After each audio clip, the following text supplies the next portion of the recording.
Merci de nous rejoindre sur Alt24 News pour votre journal de 19h. Voici les principaux titres de l'actualité de ce vendredi 25 avril. Nouveau bain de sang à Reza, plus de 80 martyrs dont 2 familles décimées à Khan Younis. L'UNRWA tire la sonnette d'alarme quant à l'aggravation de la situation alimentaire. La famine a déjà emporté 50 enfants à Reza. Au nom du groupe A3+, l'Algérie réaffirme au Conseil de sécurité son attachement à la souveraineté de la Syrie. Alger appelle à un plan de paix inclusif.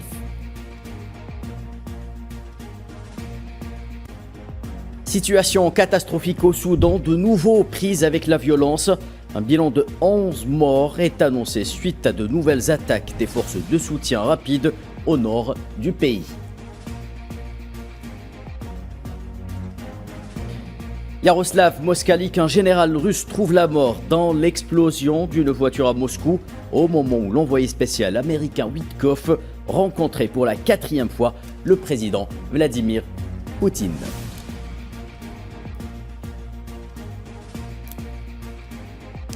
Mesdames, Messieurs, bonsoir. Reza toujours à feu et à sang ce soir. Les frappes sionistes ont ciblé ce vendredi l'ensemble des régions de l'enclave palestinienne. Le bilan de l'agression génocidaire sioniste s'est alourdi à 51 439 martyrs et 111 416 blessés depuis le 7 octobre 2023. Selon les autorités sanitaires de Reza, les corps de 84 martyrs et 168 blessés sont arrivés dans les hôpitaux de Reza au cours des dernières 24 heures, indiquant par ailleurs que 2062 Palestiniens sont tombés en martyrs et 5375 autres ont été blessés depuis le 18 mars, date de la violation du cessez-le-feu par l'entité sioniste et la reprise de l'agression sioniste contre la bande de Reza.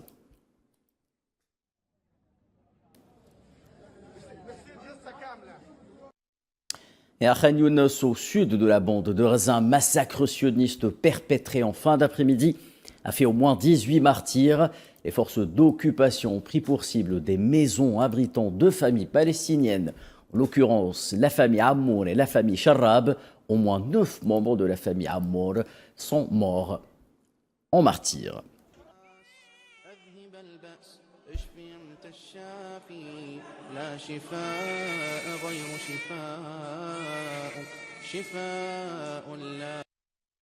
À Khan Younis, toujours, une famille entière composée de 5 personnes, un homme, son épouse enceinte ainsi que leurs 3 enfants ont été tués lors d'un bombardement de l'armée sioniste ayant ciblé des tentes de déplacés à Mawassi, zone censée pourtant être sûre.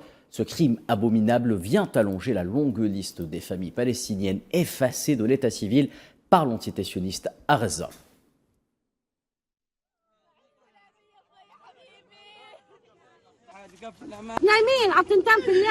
On dormait à 2 heures du matin, on l'a entendu crier. Alors on est sorti et on a retrouvé la tente en feu. On a fait sortir ceux qu'on a réussi à faire sortir.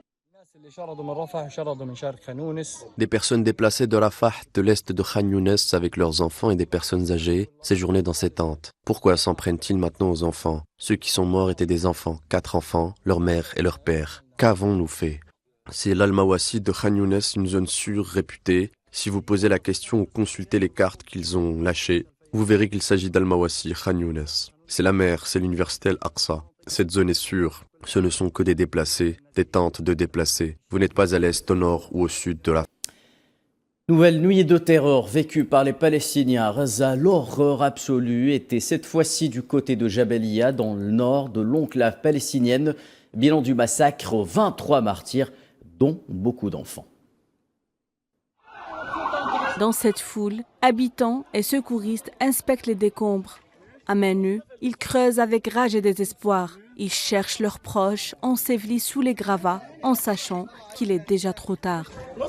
11 martyrs supplémentaires ont été extraits des décombres d'une maison de 3 étages pulvérisée par un missile sioniste qui a frappé Jabalia dans le nord de la bande de Reza. Ce bâtiment, comme tant d'autres, abritant des familles palestiniennes déplacées par les bombardements précédents.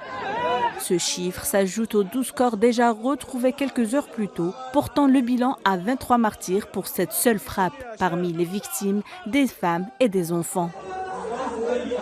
Des vies arrachées et un semblant de sommeil précaire, des destins brisés sans la moindre chance d'y échapper. Cet énième massacre est la signature sanglante de l'entité sioniste qui poursuit avec acharnement sa politique de terre brûlée. Inlassablement, méthodiquement, elle cible les habitations, les écoles, les hôpitaux et les camps de réfugiés. Rien n'échappe à sa soif de destruction massive qui alourdit le tribut payé par les habitants du nord de l'enclave palestinienne.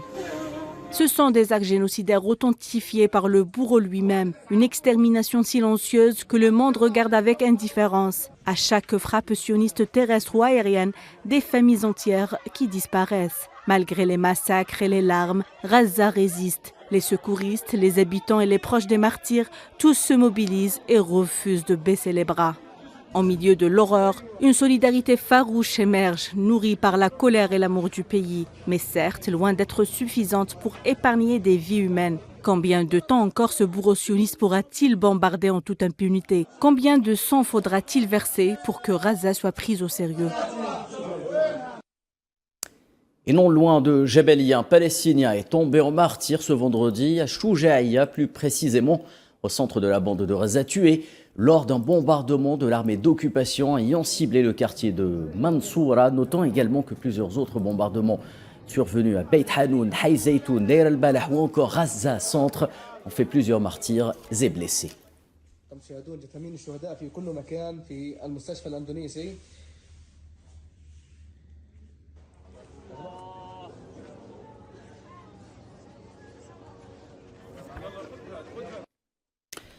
L'Office de secours et des travaux des Nations Unies pour les réfugiés de Palestine a déclaré que ses réserves de farine dans la bande de Gaza étaient épuisées, avec seulement 250 colis alimentaires restant dans ses entrepôts du fait du blocus imposé par l'occupant sioniste sur l'aide humanitaire dans l'enclave palestinienne. Dans sa dernière mise à jour sur la situation à Gaza, ravagée, rappelons-le, par une agression sioniste génocidaire depuis plus d'un an et demi, l'UNRWA a averti que le blocus imposé par l'occupation a depuis tué plus de 50 enfants et de ceux depuis plus de 50 jours.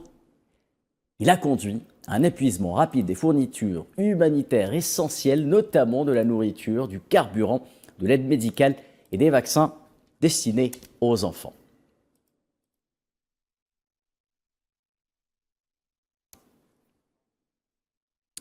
Les crimes sionistes se poursuivent également en Cisjordanie, et ce pour le 3e mois consécutif. Un adolescent palestinien est tombé en martyr ce vendredi sous les balles des forces d'occupation sionistes à l'est de Naplouse, au nord de la Cisjordanie occupée. Adel Khalaq Moussaab Jabbour, âgé de 17 ans, a été ciblé par les forces d'occupation lors d'une incursion dans la ville de Salem, à l'est de Naplouse.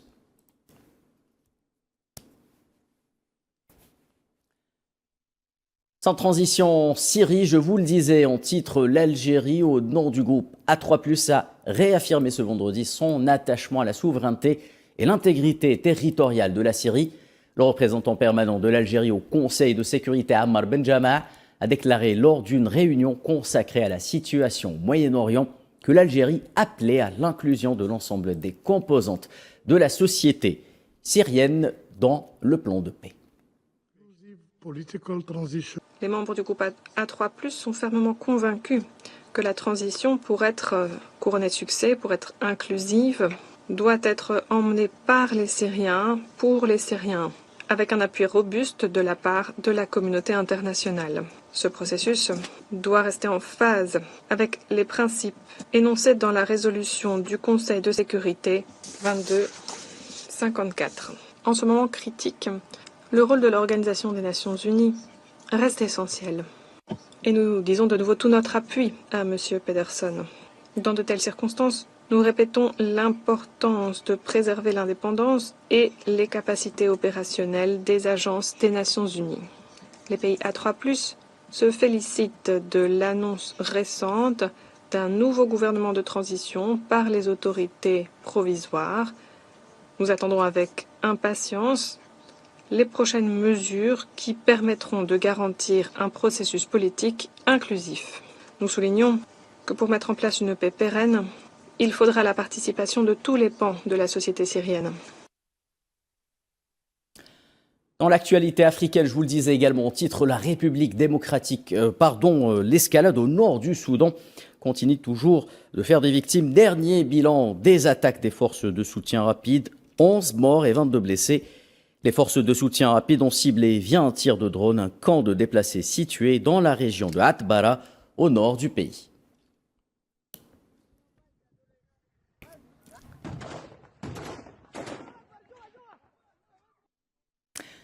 Et je vous en parlais un instant, donc la République démocratique du Congo et le Rwanda devraient signer ce vendredi à Washington, aux États-Unis, un accord pour promouvoir la paix et le développement économique, selon des sources relayées par l'agence Reuters.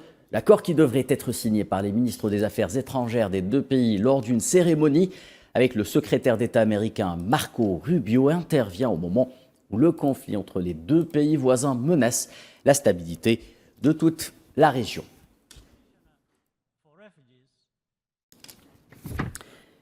Et direction le Vatican, le ministre d'État, ministre des Affaires étrangères algérien Ahmed Attaf a signé ce vendredi, au nom du gouvernement algérien, le livre de condoléances suite au décès du souverain pontife, le pape François, à l'ambassade du Vatican à Alger.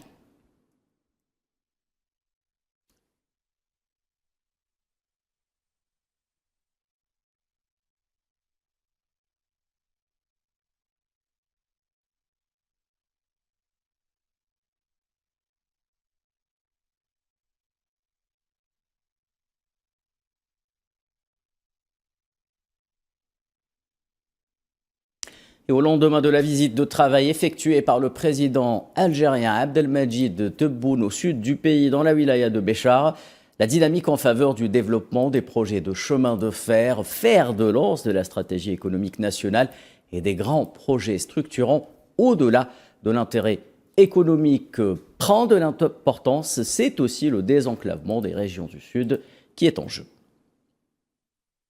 L'heure des grands chantiers stratégiques a sonné en Algérie. Le raccordement du nord et du sud du pays via le rail dans le cadre d'une vision économique favorisant l'intégration et l'optimisation des chaînes de valeur et d'approvisionnement est en marche. Des centaines de kilomètres de lignes de chemin de fer fendent en effet le grand sud algérien. Désormais en Algérie, développement rime avec désenclavement. La logistique ferroviaire permet au pays d'entrevoir des lendemains radieux en matière de commerce et de transport, avec à la clé la possibilité d'optimiser l'ensemble des coûts liés à l'acheminement des marchandises vers les pays du voisinage et donc de promouvoir, de booster les exportations hors hydrocarbures. C'est cela même le sens de l'intégration économique à l'algérienne, une vision qui sert de tremplin pour l'agriculture et l'industrie, notamment dans les régions du Sud. La relance du projet structurant du gargantuesque gisement de fer Rarajbilet, dans l'extrême sud-ouest algérien, permet à la région de Béchar de compter parmi les régions faisant l'objet de perspectives très encourageantes en matière de développement du transport par train via une série de projets s'étendant sur une distance de 950 km conçus et réalisés par des entreprises nationales, partant des mines de Rarajbilet, Tindouf et arrivant à Béchar en passant par Tibelbela, Hassi Khabi, Hammagir et Abadla. الشيء اللي كان حلم صبح حقيقة وإن شاء الله نزيدوا نواصلوا في هذا المنوال حتى نوصل نتمنى متفقين منا من العبادلة نزيد نكمل حتى الأضرار ومن أضرار إن شاء الله الباجي مختار ومن الجانب الشرقي حتى طمراست من المنيعة حتى طمراست وبالتالي الجيل تاعنا يكون أدى ما عليه بالنسبة لجيل الثورة هو حرر البلاد وإحنا نزيد نبنيها واللي يجوا من بعدنا يزيدوا يكملوا إن شاء الله. شكرا للجميع ومبروك على الجزائر ومبروك على المنطقة. Outre le désenclavement et le ruissellement économique, c'est une véritable dorsale qui verra le jour, car au bout du tunnel, ces infrastructures de l'extrême permettront au fer algérien extrait de Rarajbilet d'être transformé avant de rejoindre Oran pour y être exporté vers le marché européen. Pour un éclairage dans ce dossier, nous rejoint en direct depuis Marseille Nazim Sini, enseignant agrégé d'économie à l'université Aix-Marseille 1. Bonsoir Nazim, quelle est la valeur ajoutée selon vous du transport par rail dans la promotion de l'intégration économique en Algérie? Quelle lecture faites-vous de la dynamique algérienne actuelle dans ce secteur? Écoutez, il faut noter que ce projet, d'abord, comme vous l'avez dit dans le reportage, est un projet structurant, c'est-à-dire qu'il va permettre au pays de franchir un palier extrêmement important. Vous savez, dans tout processus industriel, le rail représente un pan stratégique parce qu'il va permettre d'interconnecter des bassins miniers avec des bassins industriels dans l'objectif est de permettre justement d'avoir un hub logistique et un hub en termes de supply chain. Vous savez, ce qui a fait la force de l'Europe et notamment de l'Allemagne, ça a été l'étendue de son réseau ferré, notamment le rail. Vous savez que la Deutsche Bahn, qui est l'entreprise nationale allemande, est la numéro 1 en Europe parce que justement, elle a fait du transport ferroviaire son fer de lance dans sa politique de diversification économique. Et l'Algérie est en train de devenir justement cette puissance économique qui va se servir du rail pour justement donc avoir une chaîne logistique qui soit performante, qui puisse interconnecter aussi l'ensemble des wilayas et l'ensemble des bassins industriels, mais c'est aussi avoir le réseau le plus important d'Afrique d'ici la fin de la décennie, puisqu'il y a pour projet d'avoir près de 15 000 km de rail. Donc, encore une fois, c'est un projet extrêmement important. Ce sont des infrastructures de base qui vont permettre de propulser l'Algérie parmi les pays émergents. Et surtout, ce sont des investissements qui sont amortissables sur 10 ou 15 ans et qui peuvent durer pendant des décennies. Donc, c'est pour ça que je trouve que la voie qui est empruntée par le pays est une voie stratégique et qui va permettre justement d'accompagner les efforts des pouvoirs publics en matière de diversification des exportations hors hydrocarbures. Merci Nazim Sini, je rappelle que vous étiez en direct avec nous depuis Marseille. Vous êtes enseignant agrégé d'économie à l'université Aix-Marseille 1. Merci à vous. Sans transition conflit en Ukraine, l'envoyé spécial américain Steve Witkoff, de retour en Russie quelques jours seulement après avoir rencontré le président Vladimir Poutine. Witkoff a eu ce vendredi des discussions avec des responsables russes et à leur tête, le chef de l'État russe. Justement, il s'agit de la 4e rencontre entre les deux hommes. Les entretiens ont duré 3 heures selon le Kremlin.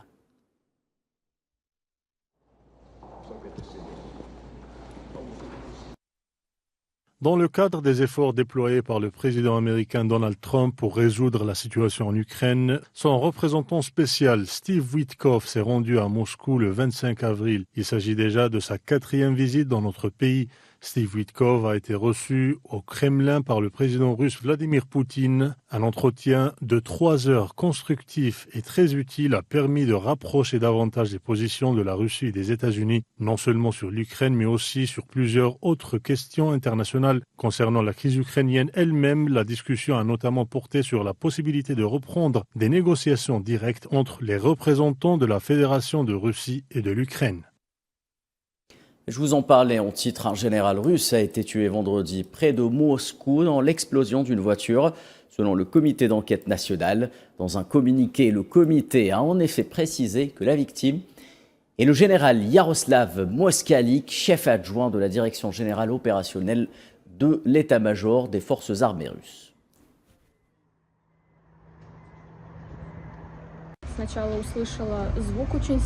Tout d'abord, il y a eu une forte détonation. Je suis allée dans la cuisine pour regarder par la fenêtre. La voiture était déjà en feu. Tout a été bouclé. Puis les pompiers et la police sont arrivés. J'ai également vu les secours travailler sur place. Direction le continent asiatique, le torchon brûle entre l'Inde et le Pakistan à la suite de l'attentat de Cachemire en Inde. L'escalade des tensions durant les derniers jours est telle que les observateurs craignent le recours à l'option militaire entre ces deux pays au passif conflictuel important. L'escalade entre l'Inde et le Pakistan laisse présager le pire des scénarios. Un affrontement militaire entre les deux pays n'est pas à exclure, 2 États dotés de l'arme nucléaire. Les deux pays voisins surenchérissent dans les représailles et les menaces verbales après l'attaque terroriste du mardi 22 avril au Cachemire contre des touristes. Une attaque violente dont le bilan s'élève à 26 morts, la plus grave contre des civils depuis les attentats de Bombay en 2008 et en fait 175 morts. L'Inde a immédiatement imputé ce carnage à son rival régional et a mis en place une série de représailles, dont la suspension du traité sur le partage des eaux de l'Indus, signé en 1960.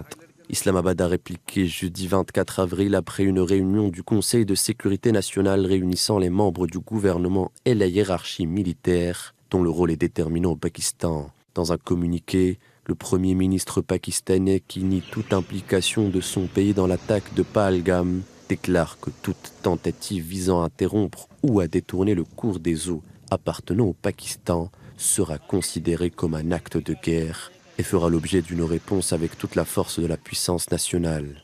Face à ces sanctions et représailles, des observateurs anticipent une riposte militaire de New Delhi, comme en 2019 après une attaque meurtrière qui avait visé un convoi de l'armée indienne.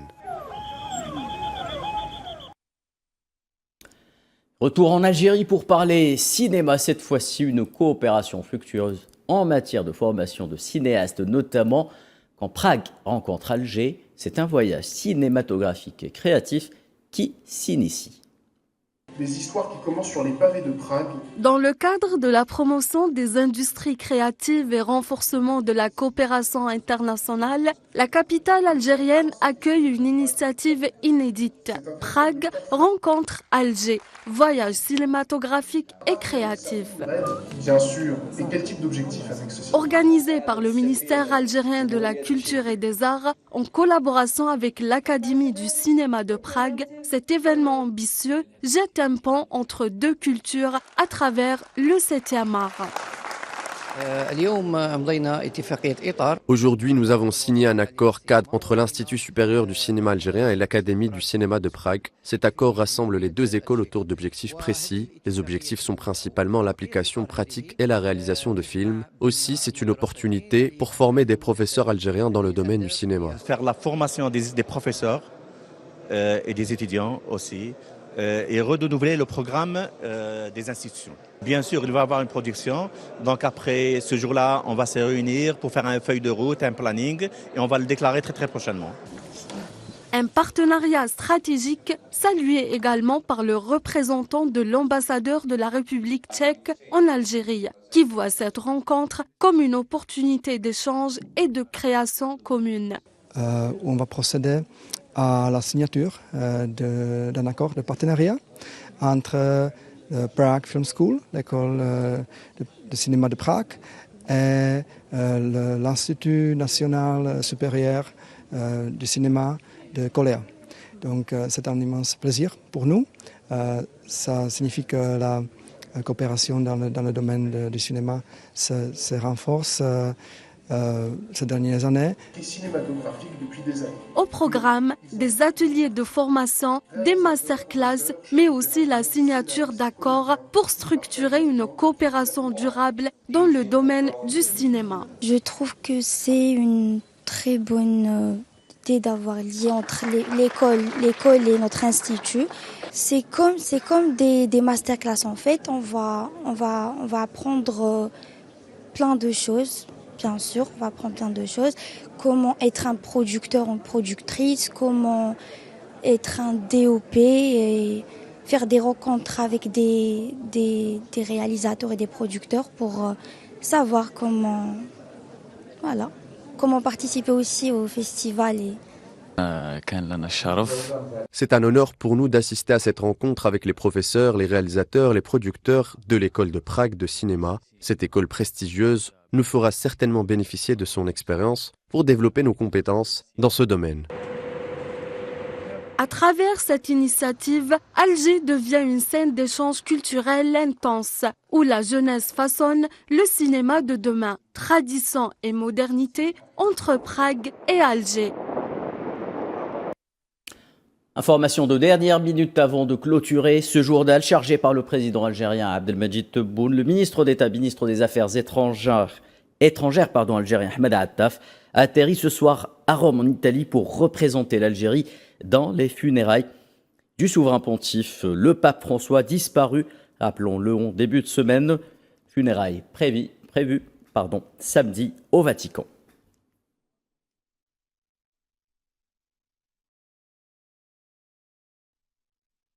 C'est la fin de ce journal. La suite avec l'échiquier international présenté par Leila Guertal.